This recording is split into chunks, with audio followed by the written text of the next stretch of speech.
देश में corona virus की दूसरी लहर लगातार जख्म देने पर आमादा है। ये तीसरा दिन है जब देश में नए कोरोना मरीजों की संख्या में 2 लाख के आंकड़े को भी क्रॉस कर लिया है। भयावह होते इन्हीं हालातों के बीच अब कोरोना के खिलाफ नए तरीके से जंग लड़ने की तैयारी शुरू कर दी गई है। दिल्ली में जहां आज से वीकेंड लॉकडाउन की शुरुआत हो चुकी है, तो वहीं केंद्रीय स्वास्थ्य मंत्रालय ने वायरस पर नकेल कसने के लिए खास फॉर्मूले पर काम करना शुरू कर दिया है। आइए आपको दिखाते हैं वायरस के खिलाफ अब ये नया युद्ध कैसे लड़ा जा रहा है।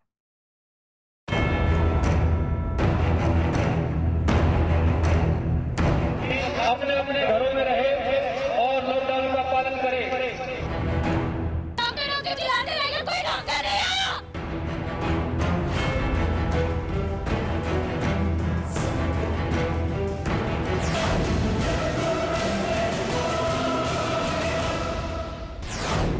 देश में वायरस की सुनामी।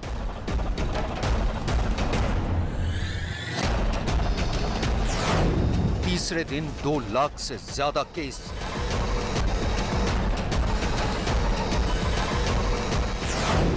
पाबंदियों पर दूसरी लहर का प्रहार। वायरस के विरुद्ध नया युद्ध। महामारी का ये काल अब कितना विकराल हो चुका है, इसे समझने के लिए ये तस्वीरें काफी हैं। अब से 1 साल पहले देश ने जिस तकलीफ को बेहिसाब महसूस किया है, अब वही तकलीफ एक बार फिर और भयावह रूप में हमारे सामने आ चुकी है।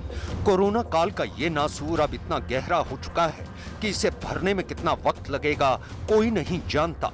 दूसरी लहर की ये सुनामी मानो सब कुछ बहा ले जाने को तैयार है। लगातार 3 दिन हो चुके हैं जब कोरोना का ग्राफ 2 लाख के कांटे को पार कर गया है।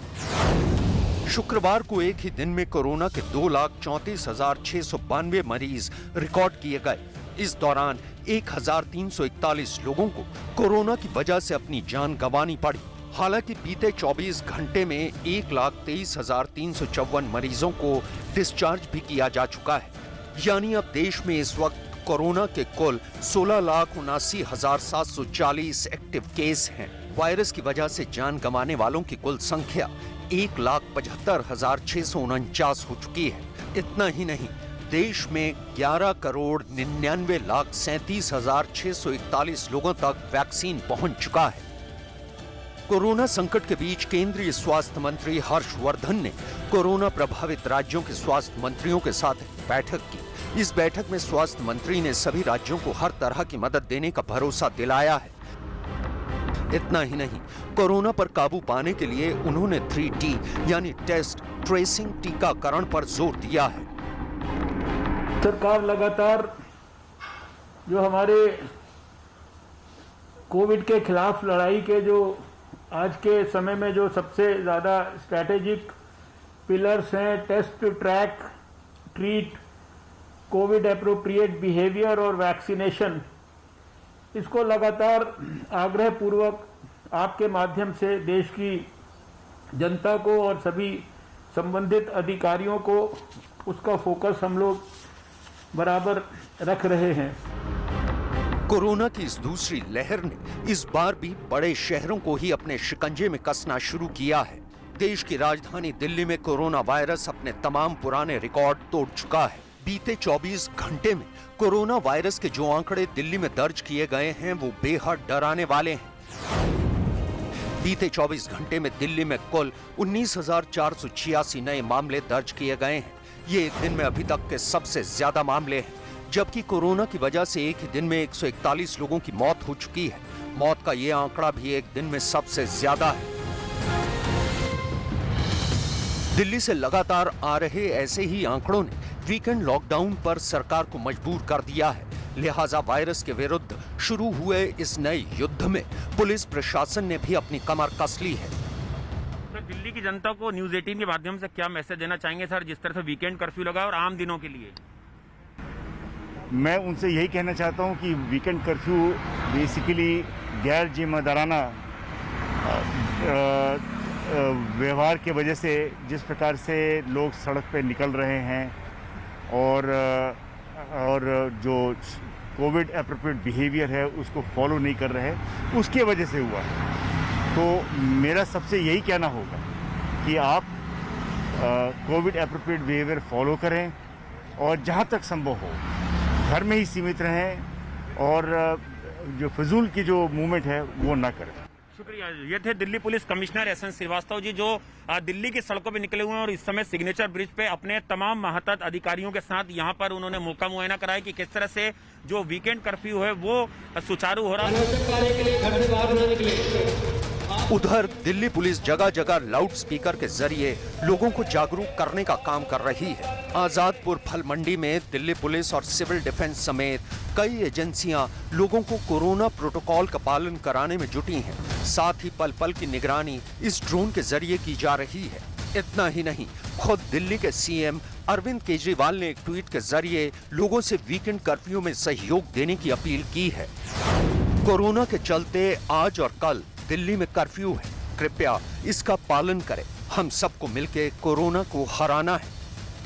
वायरस पर ब्रेक लगाने के लिए दिल्ली सरकार ने 10 अस्पतालों में आईएएस अफसरों को नोडल अफसर नियुक्त किया है। ये तमाम अधिकारी कोरोना के मामलों की गंभीरता से मॉनिटरिंग कर रहे हैं। आज ऑक्सीजन की, रेमडेसिविर की और टोसिलिजुमैब, इन तीनों की कमी नज़र आई। किसी भी हेल्थ इंफ्रास्ट्रक्चर की एक सीमाएं हैं। दिल्ली के अंदर भी सीमित बेड्स हैं, दिल्ली के अंदर भी सीमित आईसीयू के बेड्स हैं। जिस तेज़ी के साथ कोरोना बढ़ रहा है, जाहिर है कि एक सीमा के बाहर आके हर हेल्थ सिस्टम की एक सीमा होती है। तो बेड्स बहुत तेज़ी के साथ, जो ऑक्सीजन बेड्स हैं, जो आईसीयू बेड्स हैं, बहुत तेज़ी के साथ ख़त्म होते जा रहे हैं। नवंबर के अंदर जब कोरोना आया था तो 4100 बेड केंद्र सरकार ने हमें मुहैया कराए थे। इस वक्त केवल 1800 बेड दिए हैं, जबकि ये वाली वेव पिछले वाली वेव से 3 गुना ज़्यादा घातक अभी तक, उसमें 8500 केस पीक पे आए थे, हम 24000 पे पहुंच चुके हैं। हमें केंद्र सरकार से हमेशा कोरोना की लड़ाई के दौरान मदद मिली है और मैं पूरी उम्मीद करता हूं कि इस बार भी केंद्र सरकार दिल्ली में हमें पूरी मदद मिलेगी। उधर राजधानी के हर चौक चौराहे पर पुलिस की तैनाती है। आवाजाही की इजाजत सिर्फ उन्हीं को दी जा रही है जिनके पास आने जाने की कोई सही वजह है। मौजूद हूँ दिल्ली के सबसे बड़े उत्तम नगर चौराहे पर, जहाँ मेरे पीछे आप देख सकते हैं कि पुलिस की टीम लगी हुई है, गाड़ियों की चेकिंग कर रही है। यहाँ एक सीआरपीएफ के भी जवान मौजूद हैं। आप पीछे देख सकते हैं कि किस तरीके से गाड़ियों की चेकिंग की जा रही है। एक तो है मूवमेंट ऑफ गुड्स, एक है movement of person. Movement of goods है वो फ्रीली अलाउ करना है, चाहे एसेंशियल है नॉन एसेंशियल है। पर्सन्स में जो एसेंशियल सर्विसेज में इन्वॉल्व है गवर्नमेंट एजेंसी या प्राइवेट एजेंसी की, उनको विदाउट पास परमिट करना है। खास बात यह है कि वीकेंड कर्फ्यू का कई जगहों पर अच्छा खासा असर भी देखने को मिल रहा है। आपको लक्ष्मी नगर इलाके में ले चलते हैं, जहां कभी लोगों की भारी भीड़ देखी जाती थी, वहां वीकेंड लॉकडाउन की वजह से सड़कें एकदम सूनी पड़ी हैं।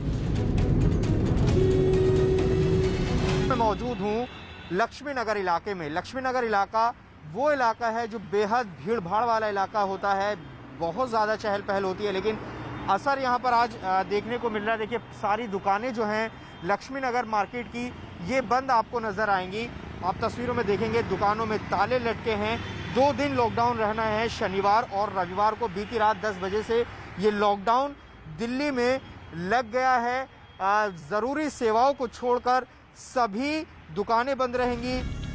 चिल्ला बॉर्डर पर भी वीकेंड कर्फ्यू के चलते पुलिस की सख्ती साफ देखी जा रही है। आवाजाही की इजाजत सिर्फ उन्हीं लोगों को है जिनके पास या तो पास है या फिर आने जाने की कोई वाजिब वजह। दिल्ली पुलिस बैरिकेड्स लगाकर वाहनों को चेक कर रही है जो नोएडा से दिल्ली आ रहे हैं और जिनको वीकेंड कर्फ्यू पर अनुमति। आप देखेंगे दिल्ली पुलिस के जवान यहां पर तैनात हैं, साथ ही उनको असिस्ट कर रहे हैं एसएसबी के जवान। आप तस्वीरों में देखेंगे, देखिए किस तरह से लोग कार्ड चेक करा रहे हैं अपने।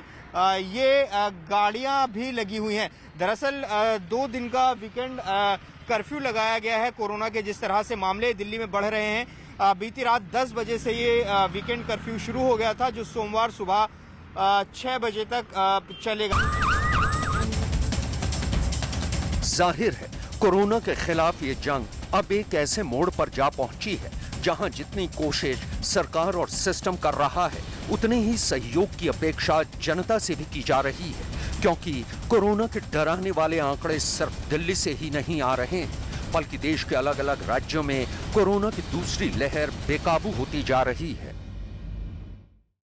भले ही कोरोना की दूसरी लहर को थामना मुश्किल हो रहा है, लेकिन यह भी एक सच है कि सावधानी के बूते इसकी रफ्तार को कंट्रोल किया जा सकता है। यही सावधानी बरतने के लिए देश के तमाम राज्यों में लोगों को न सिर्फ जागरूक करने की कोशिश की जा रही है, बल्कि लोगों को यह भी साफ साफ बताया जा रहा है कि वास्तव में यह खतरा कितना बड़ा है, और अगर इस खतरे से पार पाना है तो इसका एक ही उपाय है, और वो उपाय है कि आप कोरोना गाइडलाइंस का पूरी तरीके से पालन करें।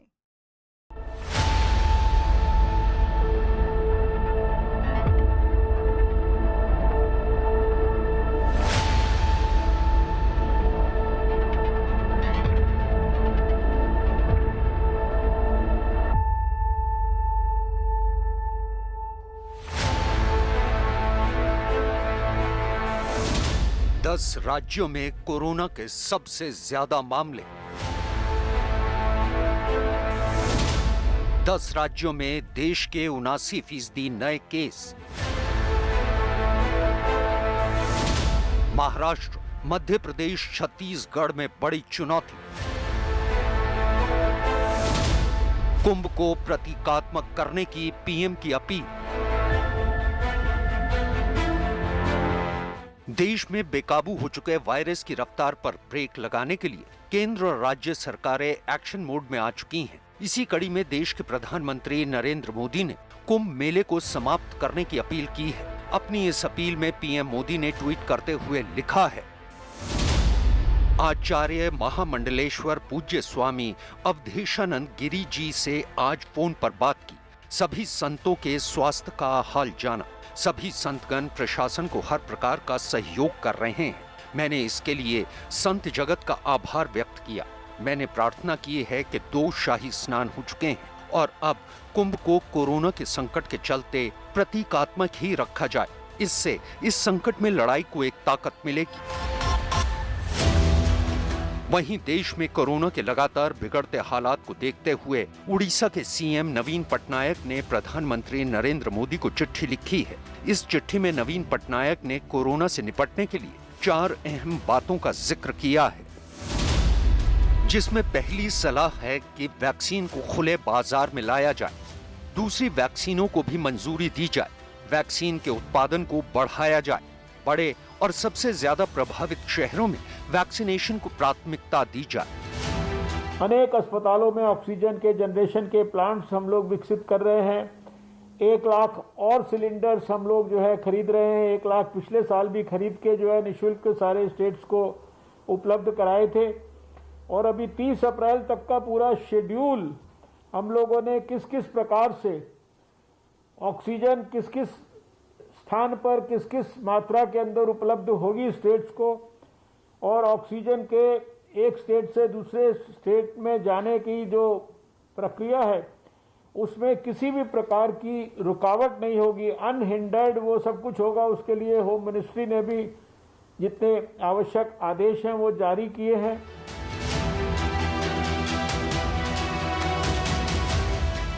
दरअसल कोरोना के खिलाफ इस नई जंग को इसलिए और तेज कर दिया गया है क्योंकि वायरस पहले से कहीं ज्यादा घातक होने का दावा किया जा रहा है। इसी बीच स्वास्थ्य से जुड़ी मशहूर पत्रिका लैंसेट में छपी एक रिपोर्ट में दावा किया गया है कि कोरोना वायरस के हवा के जरिए ज्यादा तेजी से फैलने के सबूत मिले हैं। रिपोर्ट में दावा किया गया है कि क्वारंटीन होटलों में से एक दूसरे से सटे कमरों में रह रहे लोगों के बीच ट्रांसमिशन देखा गया, वो भी बिना एक दूसरे के कमरे में गए।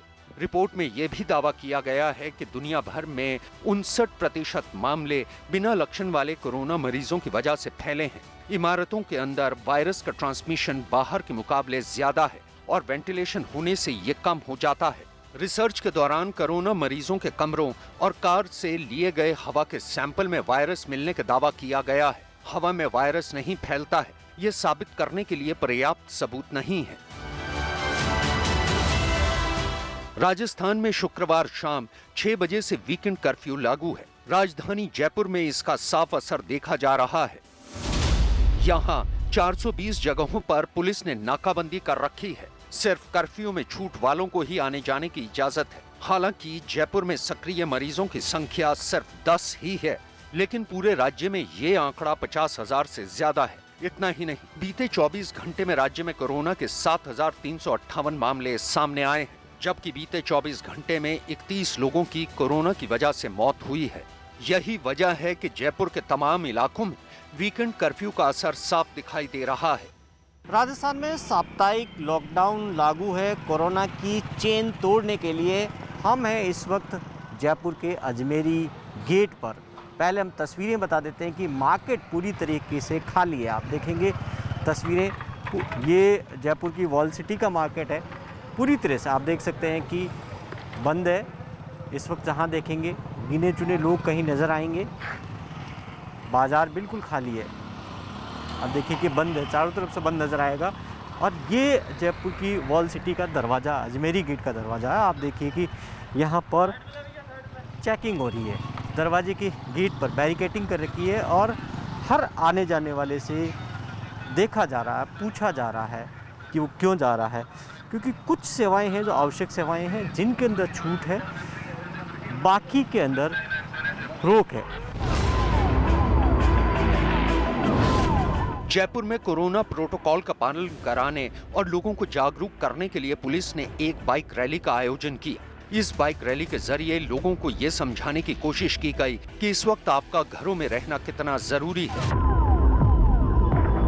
वीकेंड कर्फ्यू की पालना के लिए पुलिस जयपुर की सड़कों पर उतरी है। आप देखिए कि ये पुलिस की टीम है यहाँ पर और इस वक्त पूरे शहर के अंदर गश्त कर रही है।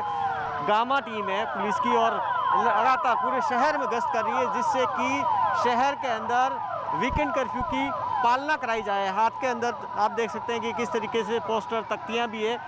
पुलिस की पूरी टीम पूरे शहर के अंदर इस वक्त गश्त कर रही है, जिससे कि किस तरीके से पालना हो सके। ये ज़रूरी है। शहर के लोगों को समझाइश भी की जा रही है कि क्यों आपके लिए वीकेंड कर्फ्यू की पालना ज़रूरी है, क्योंकि कोरोना की संक्रमण की चेन को तोड़ना है। चंडीगढ़ में भी वीकेंड लॉकडाउन का असर साफ देखा जा रहा है। ये तस्वीरें चंडीगढ़ के सेक्टर 17 की हैं, जहां सड़कें सूनी हैं, बाजार बंद हैं और लोग अपने घरों में कैद हैं। जबकि पुलिस लगातार लोगों को जागरूक करने के लिए गश्त कर रही है। उधर मध्य प्रदेश में भी कोरोना की वजह से हाहाकार मचा हुआ है। बीते 24 घंटे में यहां कोरोना के 11,045 नए मामले दर्ज किए गए हैं। यहां बीते 24 घंटों में कोरोना की वजह से 60 लोगों की मौत हुई है, जबकि पॉजिटिविटी रेट 22% तक जा पहुंचा है। इस बीच रेलवे ने कोरोना के लगातार बढ़ते मामलों पर बड़ा फैसला लिया है। इस फैसले के मुताबिक अगर रेलवे परिसर या ट्रेन में बिना मास्क के कोई पाया जाता है तो उस पर 500 रुपए का जुर्माना लगाया जाएगा। कोरोना काल की इस दूसरी लहर में चुनौतियां भले ही बड़ी हैं, लेकिन वायरस के विरुद्ध जारी इस नए युद्ध में अगर लोग ढंग से कोरोना प्रोटोकॉल का पालन करेंगे तो इतना तय है कि वायरस की बेकाबू रफ्तार पर ब्रेक जरूर लगाई जा सकती है।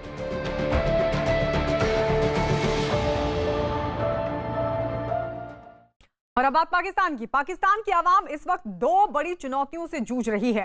पहली कोरोना वायरस की और दूसरी है महंगाई की। पाकिस्तान में हालात इतने खराब हो चुके हैं कि रमजान के दौरान रोजेदारों को महज 1 किलो चीनी लेने के लिए घंटों लाइनों में खड़ा होना पड़ रहा है। आलम यह है कि पाकिस्तान में खाने पीने की चीजों में आग लगी है और पाकिस्तान की आवाम ऊपर वाले के भरोसे है।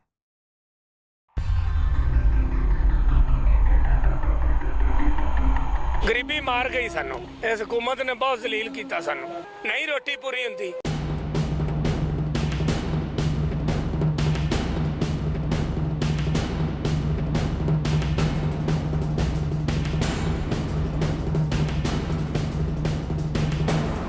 पाकिस्तान में महंगाई का कोहराम।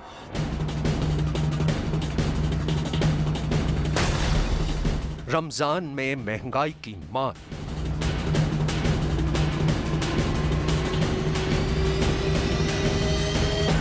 चीनी और आटे की कीमतों में लगी आग।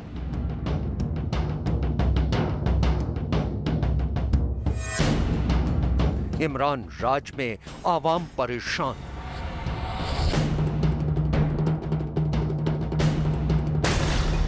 ये इमरान खान के नए पाकिस्तान की ताजा तरीन तस्वीरें हैं। आपको इन तमाम काउंटरों के पीछे लगी लंबी लाइनों की हकीकत जानकर और भी ताज्जुब होगा, क्योंकि रमजान के मुकद्दस महीने के दौरान रोजा रखे इन लाइनों में लगे लोग यहां पर महज 1 किलो चीनी लेने के लिए घंटों तक खड़े रहने के लिए मजबूर हैं। लेकिन इसके अलावा यहां की एक और हकीकत जानने के बाद आप और भी परेशान हो जाएंगे। और ये सच हमने नहीं बल्कि खुद पाकिस्तान की मीडिया ने बयां किया है।